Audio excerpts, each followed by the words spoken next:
Então, nessa ação penal 505.49.32.88, depoimento do senhor vereador Eduardo Matarazzo Suplicy. Senhor Suplicy, o senhor foi chamado como testemunha nesse processo, serão feitas algumas perguntas ao senhor, pedir para o senhor respondê-las. E, por força de lei apenas, senhor Suplicy, eu vou adverti-lo que se o senhor faltar com a verdade, fica sujeito a um processo, certo? Sim, falarei a verdade, como tenho sempre feito ao longo da minha vida. Perfeito. Eu faço advertência por força do mandamento legal, apenas. Eu passo então a palavra à defesa do senhor Antônio Palocci, que rolou o senhor como testemunha. Bom dia, senador Eduardo Suplicy. Só uma questão aqui de ordem, doutor, se puxar o microfone para muito próximo, daí eu não ouço a testemunha. Talvez sentar mais próximo a testemunha é mais apropriado. Aqui assim. Então pode retomar. O senhor conhece o ex-ministro Antônio Palocci Filho? Conheço e mais interagimos desde o início dos anos 80, porque eu sou cofundador do Partido dos Trabalhadores e tivemos inúmeras ocasiões de interagir bastante. Acho que a primeira foi em 1984, eu era deputado federal, aconteceu aquela greve dos trabalhadores rurais canavieiros de Guariba, e ele era uma espécie de um assessor na área da saúde dos sindicatos de trabalhadores no estado de São Paulo, e eu, como deputado federal, fui lá, participei de assembleias onde o José de Fátima era o presidente e líder daquele movimento. Foi um primeiro movimento. Guaribas tinha, à época, 25 mil habitantes e 10 mil trabalhadores na cana-de-açúcar, porque os usineiros queriam exigir uma jornada de trabalho e exigindo atividades que, inclusive, os extenuavam muito mais e sem o pagamento devido. Então, houve um sentimento muito forte. E esta foi a primeira vez que eu me lembro ter interagido bastante, mas também quando ele foi prefeito de Ribeirão Preto por 2 vezes. Por exemplo, depois em 1995, o Distrito Federal e Campinas iniciaram os programas de garantia de renda mínima associados às oportunidades de educação.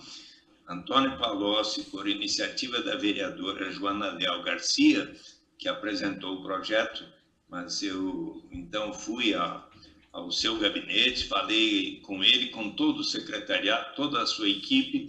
Depois fiz palestra na Câmara Municipal e palestras assim com centenas de pessoas assistindo, e ali todos persuadidos ficaram de que seria importante o programa de renda mínima associado à educação é como que o precursor daquilo que hoje é o programa Bolsa Família, que se estendeu por todo o Brasil.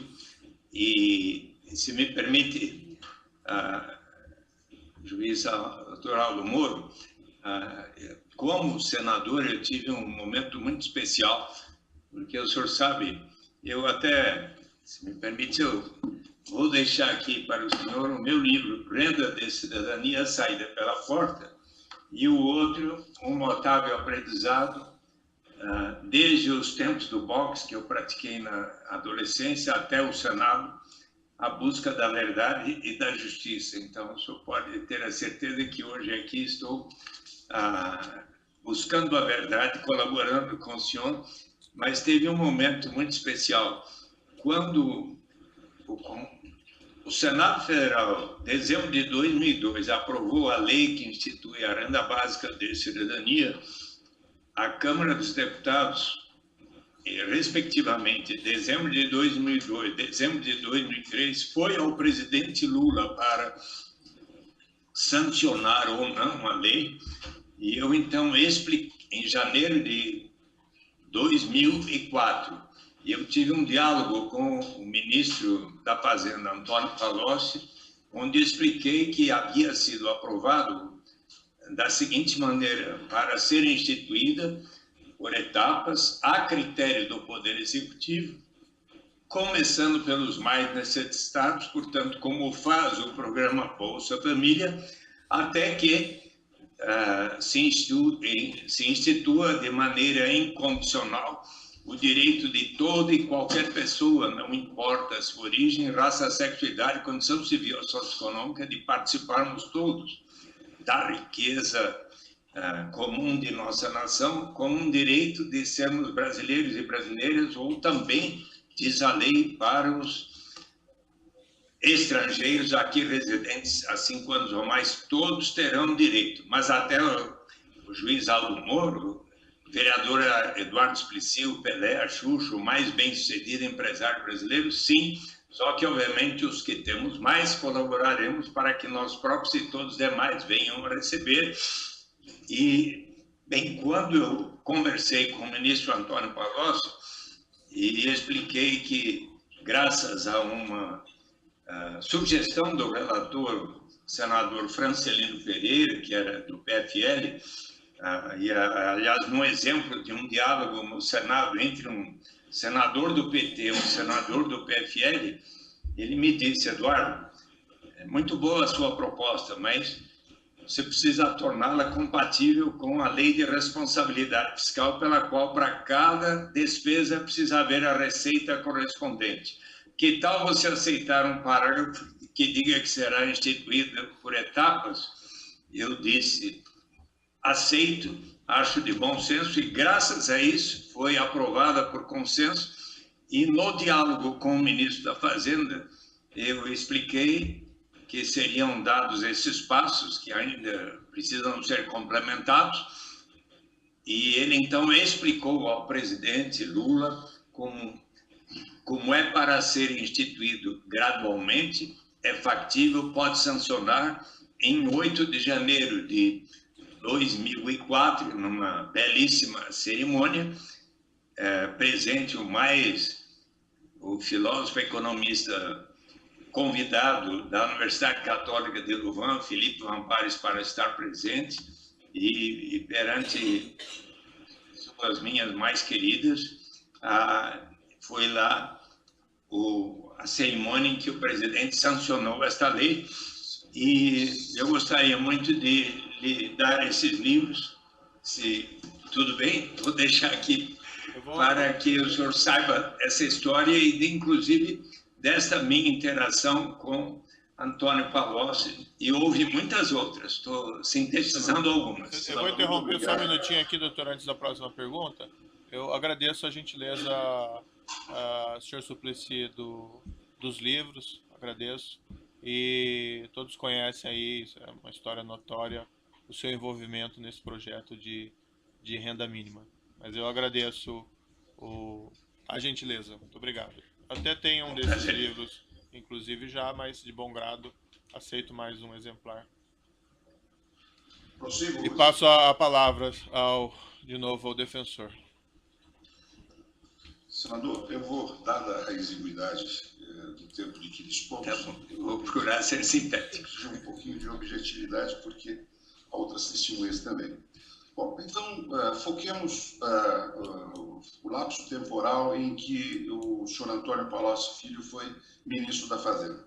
O que o senhor pode nos informar a respeito da conduta funcional do ministro Antônio Palocci enquanto ministro da Fazenda, enquanto ministro-chefe da Casa Civil, e também, já complementando essa indagação, se a ele, como formulador das políticas públicas sobre economia no nosso país, se a ele competia manter permanente interlocução com a cadeia produtiva do país, com o setor produtivo, com o setor financeiro, enfim, com todos os setores, exatamente para recolher dados para a formulação dessas políticas públicas.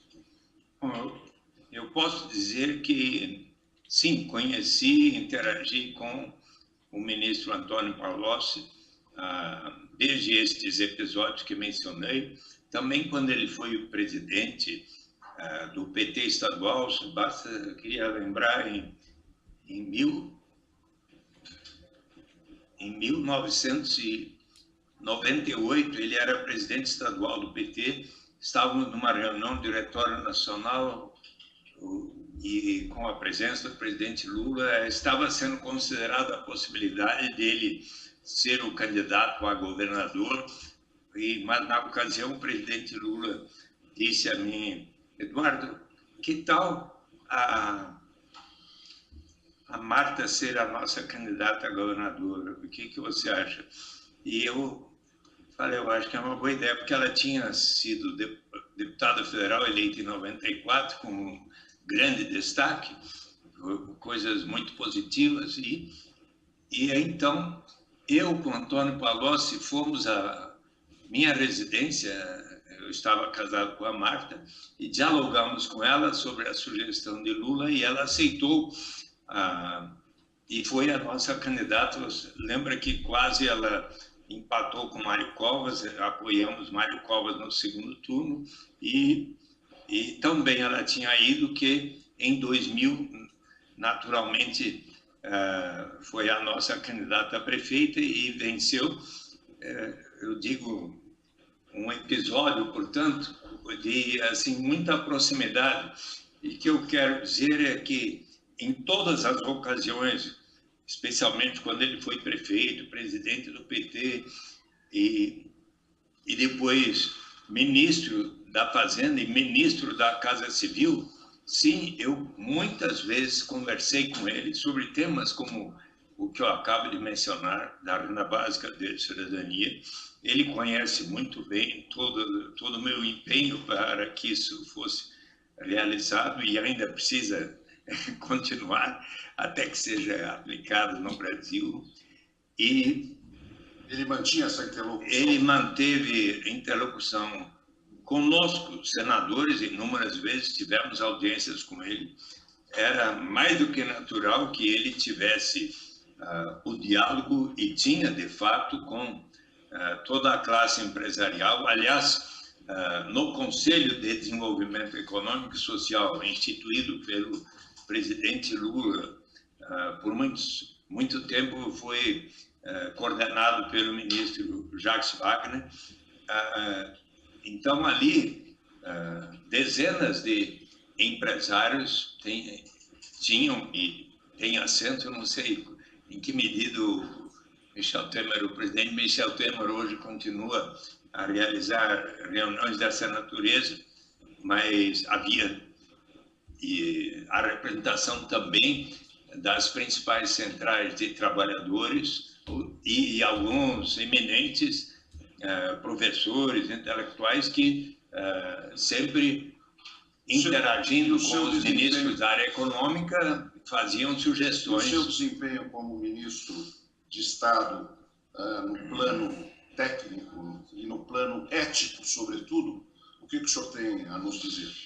Olha, ainda que a formação do Antônio Palocci fosse na área da saúde, como médico, ele, assim, com extraordinária capacidade, interesse, vontade, aprendeu muito, como se ele tivesse também a formação de um economista. Eu sou formado em administração de empresas, depois fiz o mestrado e o doutoramento em economia. Mas os diálogos que mantinha com Antônio Palocci era como se ele tivesse também a formação de economia. Eu achei algo formidável, e ele tinha o respeito dos melhores economistas do país. Era considerado um ministro da Fazenda de grande capacidade, conhecimento e com capacidade de dialogar sobre os instrumentos de política econômica para fazer do Brasil uma nação que se desenvolvesse com eficiência e com melhoria da distribuição da renda, um dos temas que eu sempre, com a erradicação da pobreza, ele conversava com muito conhecimento sobre isso e sempre com extrema seriedade do ponto de vista ético. Eu nunca ouvi, assisti, testemunhei qualquer ação do ministro Antônio Palocci que não fosse de extrema seriedade, com um comportamento ético exemplar, e nunca soube de qualquer iniciativa que ele pudesse ter. Vamos supor, eu era senador. No Senado passaram muitas medidas de política econômica, por exemplo, na área tributária, que pudesse significar, digamos, o atendimento dos interesses de algum setor, o que fosse.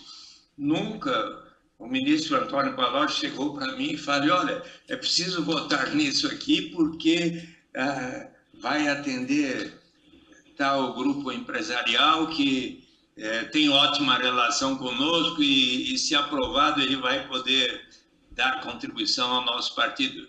Eu aqui quero dizer, perante o doutor Sérgio Moro, eu nunca ouvi do ministro Antônio Palocci qualquer ação, palavra que pudesse ser caracterizada por um comportamento desse tipo. Muito bem. Especificamente, quanto às empresas Braskem ou Odebrecht, conhece alguma ligação do ministro Antônio Palocci com essas empresas, ou qualquer conduta dele funcional que tivesse por escopo favorecer esses grupos empresariais? Eu acredito, e do meu conhecimento, nunca houve algo que pudesse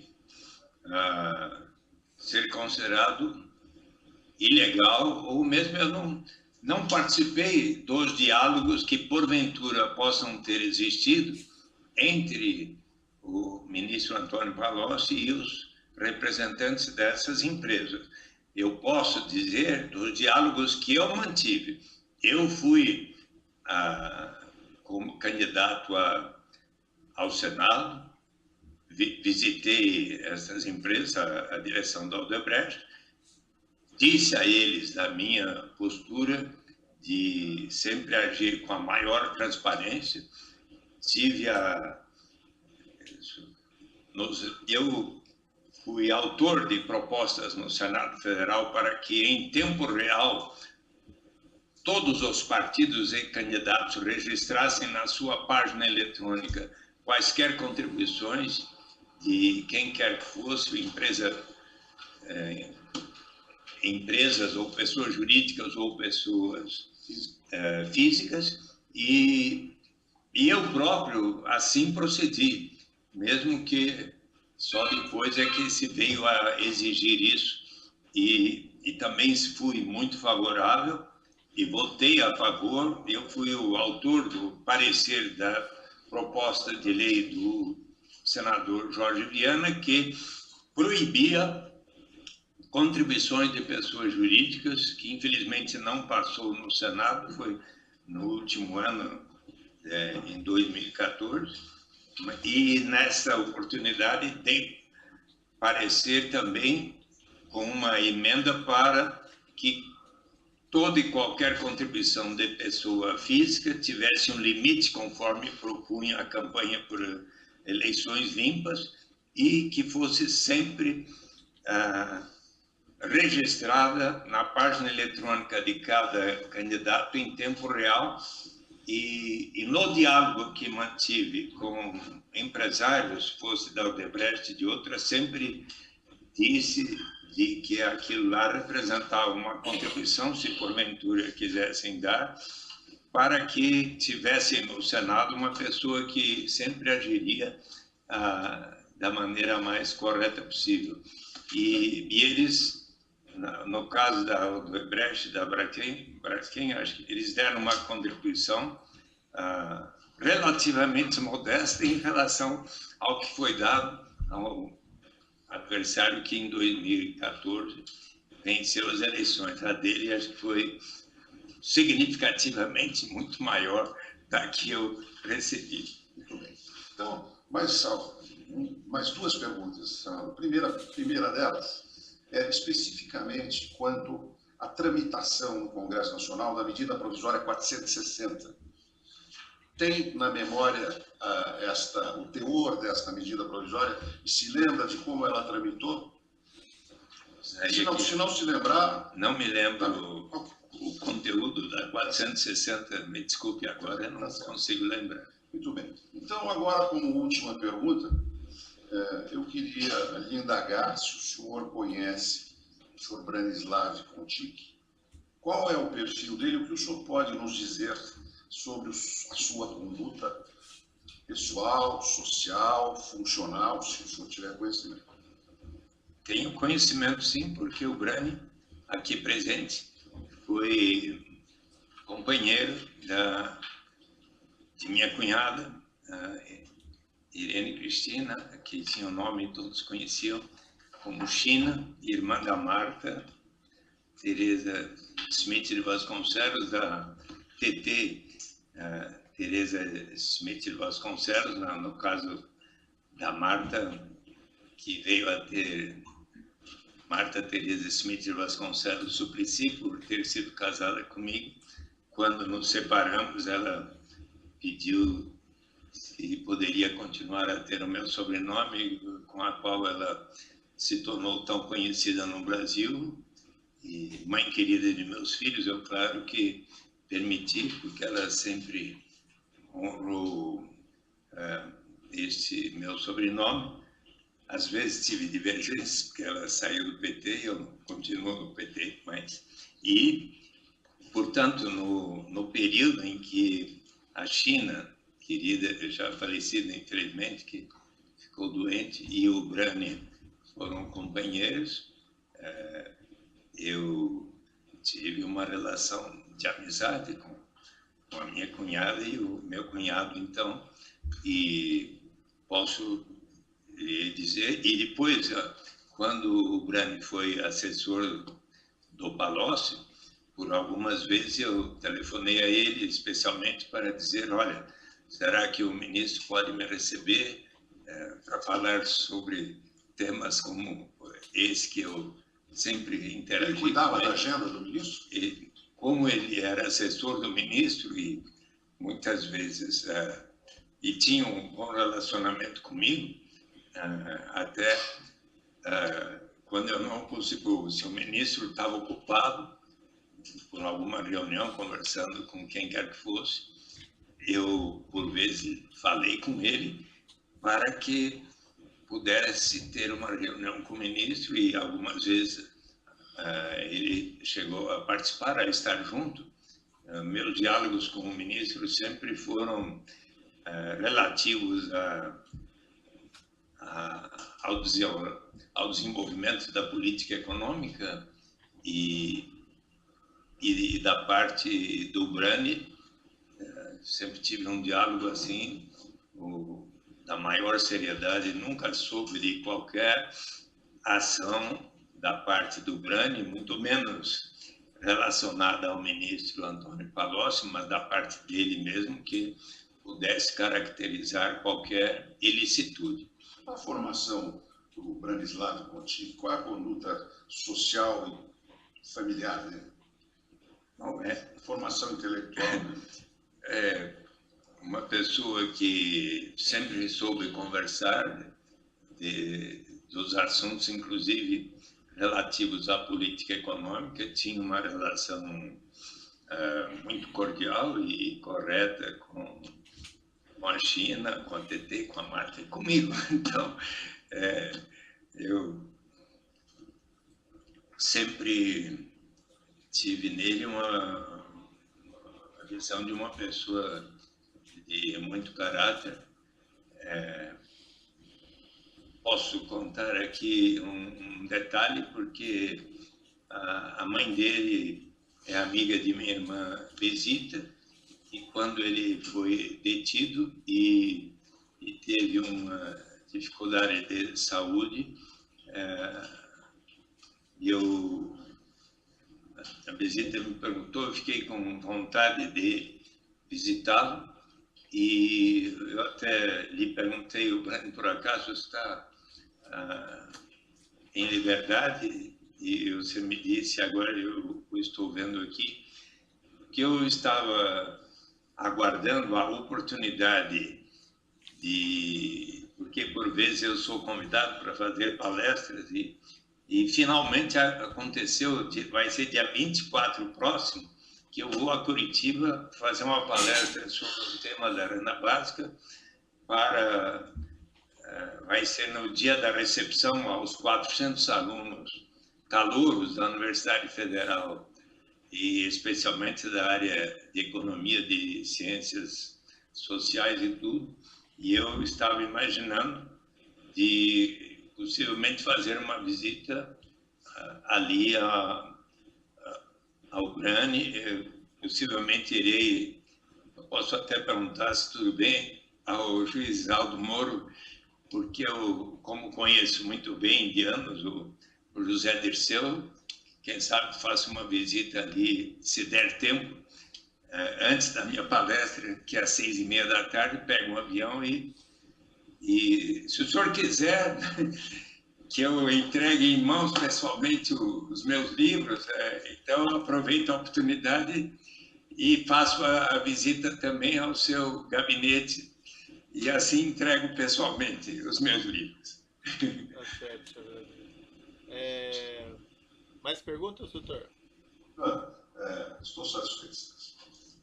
Certo. Os demais defensores têm indagações? Sem perguntas, excelência. O Ministério Público tem indagação? Sem perguntas. O assento de acusação? Sem perguntas. Certo. O juiz também não tem questões a serem colocadas. Eu só esclareço ao senhor Suplicy. Senhor Suplicy, não existe nenhum empecilho do juízo do senhor visitar o senhor José Dirceu ou quem quer que seja o Antônio Palocci. O Antônio Palocci, não tem nenhum problema, nenhuma restrição. Tem que se procurar lá o presídio para ver as regras de visitas, que eles têm dias determinados e normalmente eles pedem que isso seja agendado com antecedência. Mas da minha parte não existe nenhum problema. Eu, infelizmente, nesse dia 24 não vou estar na cidade, mas também o gabinete fica aberto a qualquer momento. Mas então mais fácil eu deixar aqui os livros. Isso. Perfeito. A gente pode e com isso eu vou encerrar a gravação aqui então, que o depoimento está encerrado.